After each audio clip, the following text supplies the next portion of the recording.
જૂનાગઢના રાજા રા નવઘણ બહાદુર અને પ્રજા સૌ હતા. પ્રજા તેમને ખૂબ પ્રેમ કરતી હતી. પરંતુ એક દિવસ શત્રુ રાજાએ અચાનક આક્રમણ કર્યું. રાજ્યમાં હાહાકાર મચી ગયો.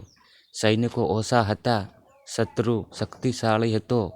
રાજમહેલમાં ચિંતા છવાઈ ગઈ. રા નવઘણ મનમાં વિચારે, હવે મારી પ્રજા કેવી રીતે બચશે?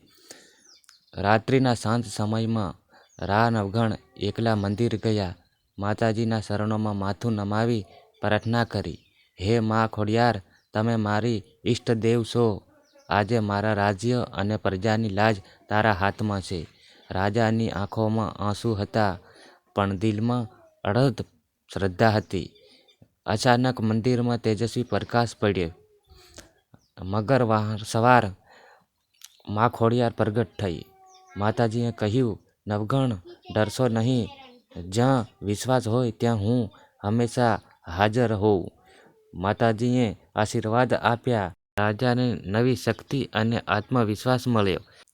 બીજે દિવસે રા નવઘણે હિંમત સાથે યુદ્ધ શરૂ કર્યું. અચાનક વાતાવરણ પલટાયું.